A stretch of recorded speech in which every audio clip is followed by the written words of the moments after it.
ঘাটালে ঝুমি নদীর পার থেকে প্রকাশ্যে চলছে বালি চুরি। সিংহপুর এলাকায় সেখানে দিনে দুপুরে চলছে বালি পাচার। প্রশাসন জিরো টলারেন্সের কথা বললেও স্থানীয়দের অভিযোগ যে পুরো চক্রের পেছনে রয়েছে স্থানীয় তৃণমূল নেতারাই।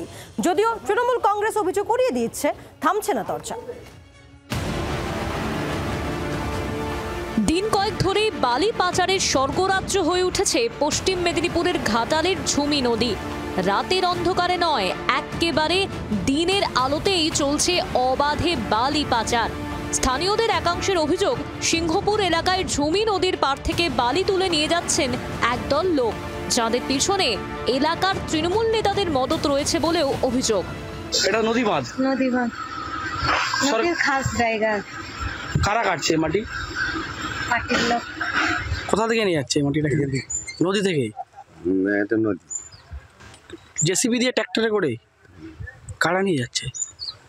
ওটা শান্তিধারা। কোথায় নিয়ে যাচ্ছে এটা? ওই একটা বল গ্রাউন্ড আছে, সেখানে রাখছে।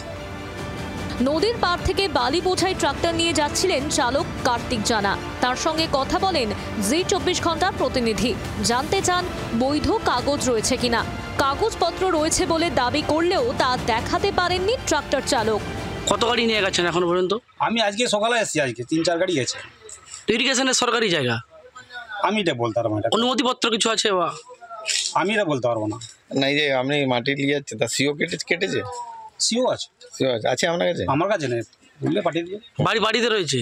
না, গাড়ি কাটা হয়ে গেছে, মোবাইলে পাঠিয়ে দেয় আর কি। পাঠিয়ে দেয়, এখনো পাঠায়নি? না, এখনো পাঠায়। ঘাটালে বালি পাচারের অভিযোগে শুরু শাসক বিরোধী তরজা। কয়লা, গরু, মাটির তৃণমূল সব খায়। যেখানে মাটির চুরি হয়, যেখানে বালি চুরি হয়, যেখানে গরু চুরি হয়, যেখানে কয়লা চুরি হয়, সেখানে তৃণমূলের মদত থাকে। এই নদীর বালি বিভিন্ন জায়গায় তৃণমূলরা অবৈধভাবে তুলে থাকে এবং বিক্রি করে থাকে। এর জন্য প্রশাসন কোনো ভূমিকা নেয়নি।